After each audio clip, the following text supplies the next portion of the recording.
Hello guys, मैं हूँ सोनिया। तो दोस्तों, आज का जो टॉपिक है कर्म क्या है। और दोस्तों, कर्म क्या है इसके बारे में गौतम बुद्ध के द्वारा एक कहानी के माध्यम से अपने शिष्यों को बताए गए उपदेश के बारे में मैं आज आप लोगों को सुनाने जा रही हूँ।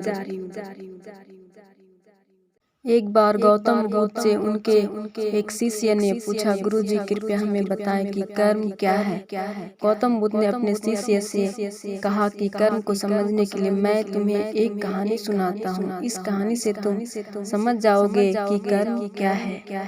एक बार बुलंद शहर का राजा घोड़े पर बैठकर अपने राज्य का भ्रमण कर रहा था। चारों तरफ भ्रमण करने के बाद वह एक दुकान के सामने आकर रुक गया। रुकने के बाद राजा ने अपने मंत्री से कहा कि मंत्री जी, मालूम नहीं क्यों लेकिन लगता है कि इस दुकानदार के लिए कल ही फांसी की सजा सुना दो, इसे मृत्यु दंड दे दो। मंत्री राजा से इसका कारण पूछ पाते इससे पहले राजा आगे बढ़ गए। मंत्री ने इस बात का कारण पता करने के लिए अगली सुबह भेष बदली और आम जनता का रूप लेकर दुकानदार के पास जा पहुंचा। दुकानदार चंदन की लकड़ी बेचने का काम किया करता था। मंत्री ने दुकानदार से पूछा कि उसका काम कैसे चल रहा है। तब दुकानदार ने बताया कि उसका बहुत बुरा हाल है। लोग उसके दुकान पर आते हैं, चंदन को सूंघकर उसकी प्रशंसा करते हैं, लेकिन खरीदता कोई नहीं। मैं सिर्फ इसी इंतजार में बैठा हूँ कि कब हमारे राज्य के राजा की मृत्यु हो और उनके अंत्येष्टि में मुझसे बहुत सारे चंदन की लकड़ी खरीदी जाएगी और शायद वहां से मेरे व्यापार में बढ़ोतरी होनी शुरू हो जाएगी। मंत्री को सारी बात समझ में आ गई कि यही वह नकारात्मक विचार है। वह मंत्री बहुत बुद्धिमान था। उसने सोचा कि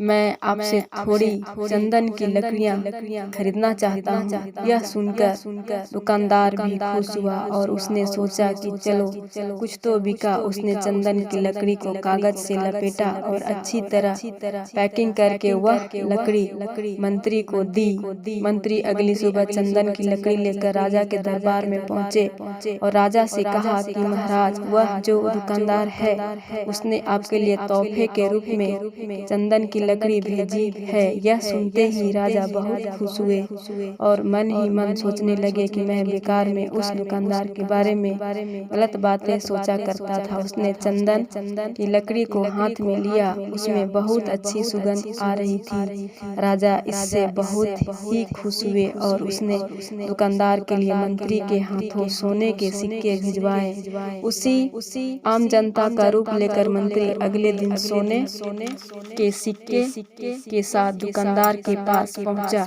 दुकानदार बहुत खुश हुआ और उसने सोचा कि मैं राजा के लिए कितनी गलत बातें सोचा करता था। राजा तो बड़े ही दयालु हैं। ये कहानी जब खत्म हुई तब गौतम बुद्ध ने अपने शिष्य से पूछा कि अब आप बताएं कि कर्म क्या है। शिष्यों ने उत्तर देते हुए कहा कि शब्द ही हमारे कर्म है। हम जो काम कर रहे हैं वही हमारे कर्म है।